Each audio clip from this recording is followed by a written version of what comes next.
Greetings, everyone. I am Pete Pardo from Sea of Tranquility. Welcome to another episode of What's Hot with Sea of Tranquility, bringing you new album reviews. You know how we do it all the damn time. Today, we're going to take a look at a brand new live album.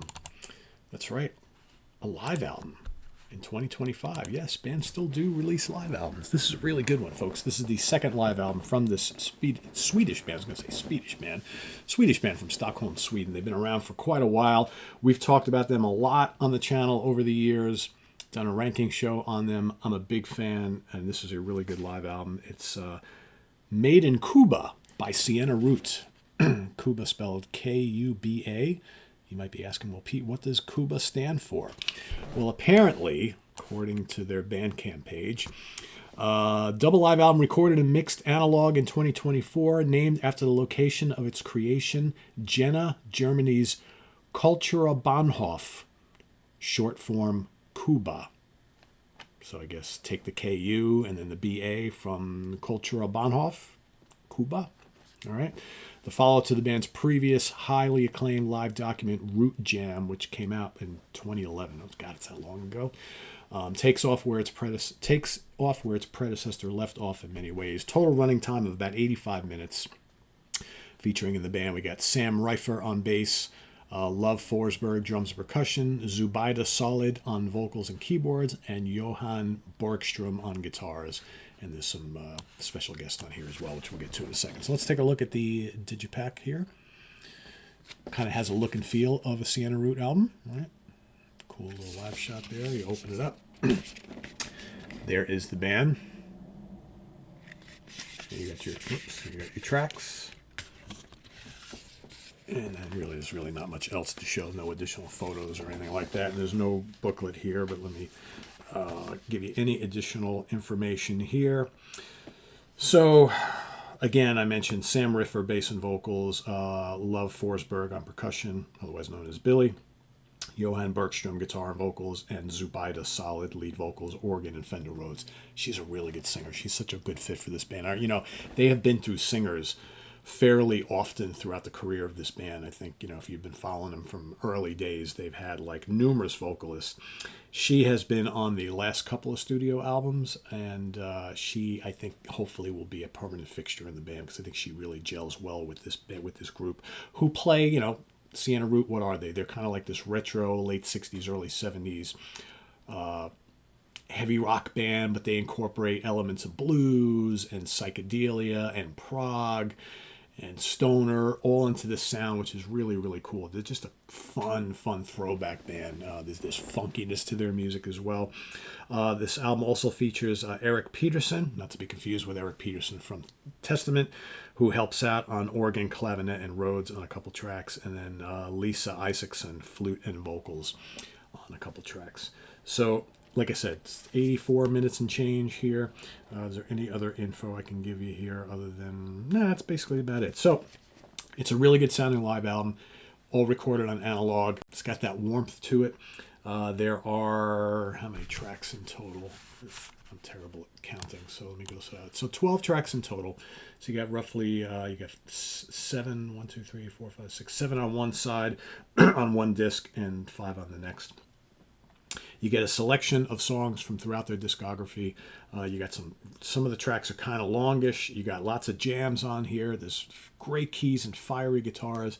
And then you got Zubaida's wonderful vocals. She's got kind of like this, I don't know, Janis Joplin meets Grace Slick kind of thing going on. Really, really good voice, but it doesn't really sound like either one of them. If you kind of blend the two of them together, maybe you get some similarities, but she's got her own thing going. She's kind of bluesy. She's got that kind of late 60s psychedelic pop thing going on as well. It really fits the music well. She's fiery when she needs to be. Some great tracks on here. You got Coincidence and Fate, Riding Slow, which is terrific. Wishing for More. Mountain 2 is rocking, really good, almost 9 minutes long. We Are Them, which crosses over the 11-minute mark. Again, lots of fiery jams on this album. If you like blistering guitar solos and lots of cool keyboard solos and just good rhythmic kind of jams and things like that, you've come to the right place. Keeper the Flame is terrific, and then Tales of Independence finishes off disc 1, all right, or side 1. And then over on disc 2, you got a very bluesy In My Kitchen, which is 10.5 minutes long. Terrific. Summer of Old, also 10.5 minutes long. Totally rocks. Outlander's a great track.